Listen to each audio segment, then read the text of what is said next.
Igreja Pentecostal pede confirmação a Deus sobre a guarda do sábado e Deus responde imediatamente.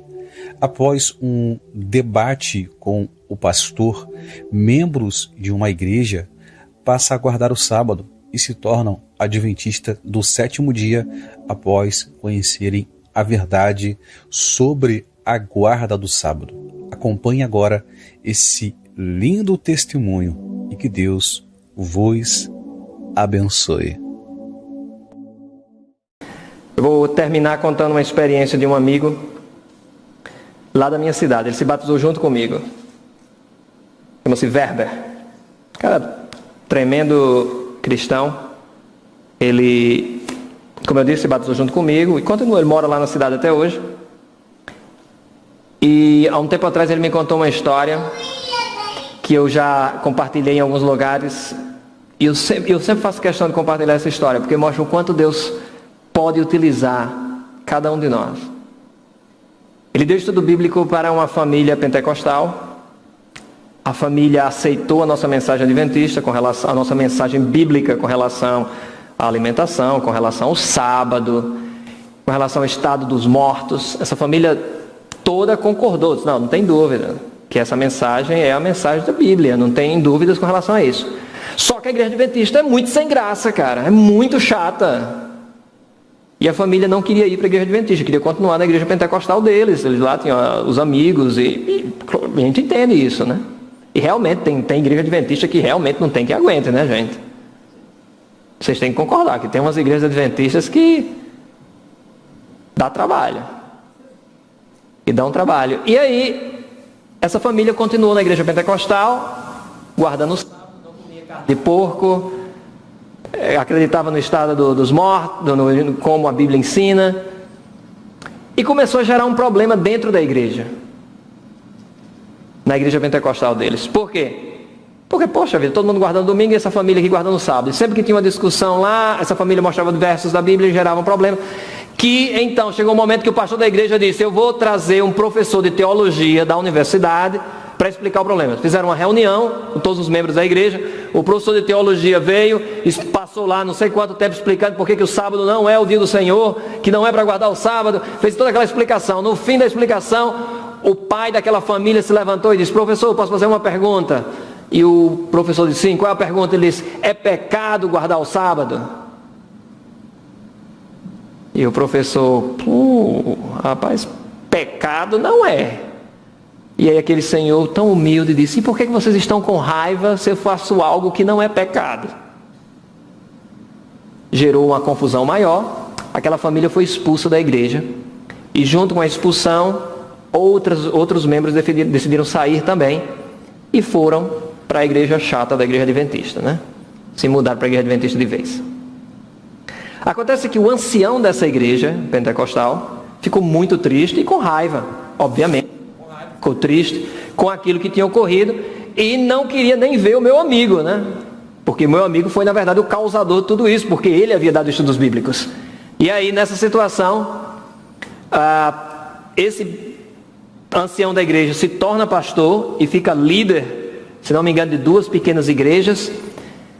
E depois o meu amigo escutou que esse antigo ancião, que agora é pastor, começou a ter problemas por causa do sábado na sua igreja.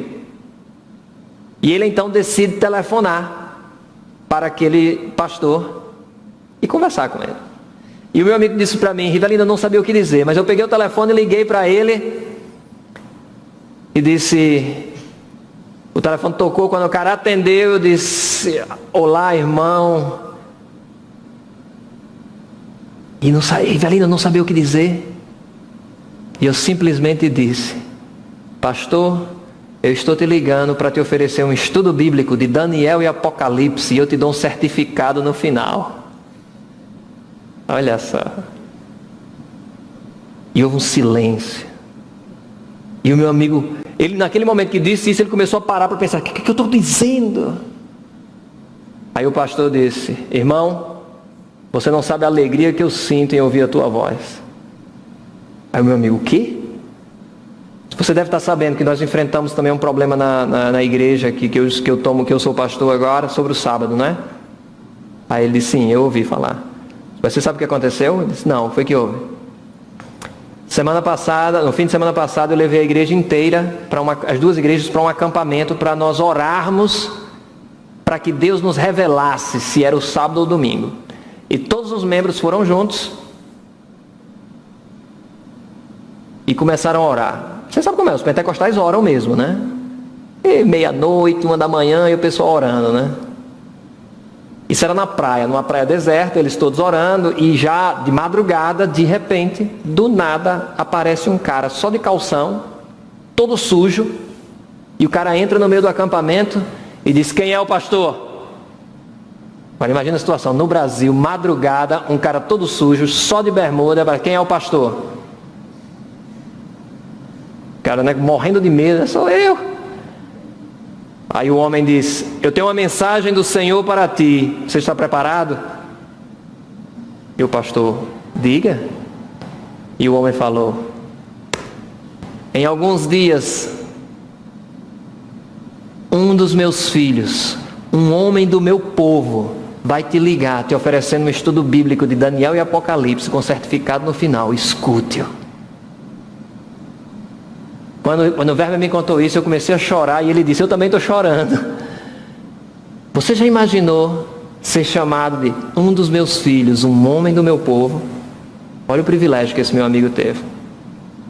E o homem foi embora. Eu fiquei imaginando, o profeta Jonas apareceu lá em Mossoró agora, a baleia foi levada lá agora. E o pastor então convida o meu amigo, não para dar um estudo bíblico para ele ou para outra família, mas para a igreja inteira. E o meu amigo deu estudos bíblicos para as igrejas inteiras. E esse meu amigo, eu conversei com ele semana passada, ele me disse que está dando estudo, foi convidado agora para dar um novo estudo bíblico numa outra igreja. Sabe, Deus, ele tem um interesse tremendo de usar os nossos talentos, os teus talentos, para grandes coisas. Mas a gente é tímido. A gente fica com vergonha, a gente fica com medo. A gente não deveria ter medo. A gente deveria entender que o trabalho que Deus pode fazer por nós é muito maior.